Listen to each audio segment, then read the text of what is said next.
ನಮಸ್ಕಾರ. ನ್ಯೂಸ್ 26ಗೆ ಸ್ವಾಗತ.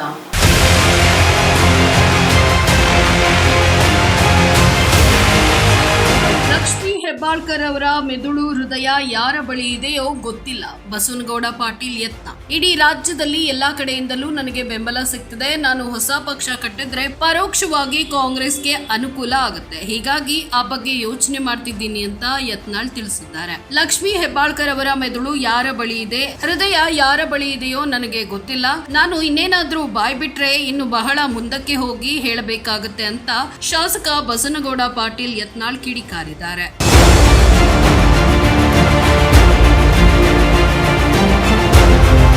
ಯತ್ನಾಳ್ ಮೆದುಳಿಗೂ ನಾಲಿಗೆಗೂ ಲಿಂಕ್ ಇಲ್ಲವೆಂದು ಮಹಿಳಾ ಮತ್ತು ಮಕ್ಕಳ ಅಭಿವೃದ್ಧಿ ಸಚಿವೆ ಲಕ್ಷ್ಮೀ ಹೆಬ್ಬಾಳ್ಕರ್ ಅವರು ಹೇಳಿದ್ರು. ಈ ಹೇಳಿಕೆಗೆ ಯತ್ನಾಳ್ ಖಾರವಾಗಿಯೇ ತಿರುಗೇಟು ನೀಡಿದ್ದಾರೆ. ಇದೇ ಲಕ್ಷ್ಮಿ ಬೆಳಗಾವಿಯಲ್ಲಿ ಪಂಚಮಸಾಲಿ ಹೋರಾಟಗಾರರನ್ನ ಪೊಲೀಸರಿಂದ ಹೊಡೆಸಿದ್ರು. ಈಗ ಸ್ವಾಮೀಜಿ ಅವರು ಯತ್ನಾಳ್ ಪರ ನಿಂತಿದ್ದು ನೋವಾಗಿದೆ ಅಂತ ಹೇಳಿಕೆ ನೀಡಿದ್ದಾರೆ. ಅಷ್ಟೊಂದು ನೋವಾಗಿದ್ರೆ ಅಮೃತಾಂಜನ್ ಕೊಡಲೆ, ಜಂಡು ಬಾಂಬ್ ಕೊಡಲೆ. ಈಗ ಸ್ವಾಮೀಜಿ ಅವರನ್ನ ಬಳಸಿಕೊಂಡ್ರು. ಈಗ ಅದೇ ಸ್ವಾಮೀಜಿ ಅವರಿಂದ ಬ್ಯಾನಿ ಆಗ್ತಿದೆಯೇ ಅಂತ ಯತ್ನಾಳ್ ಹಾಸ್ಯವಾಗಿ ಪ್ರಶ್ನಿಸುತ್ತಾರೆ.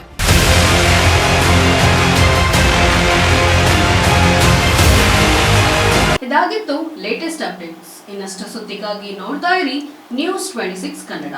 ನಾವು ನಿಮ್ಮೊಂದಿಗೆ.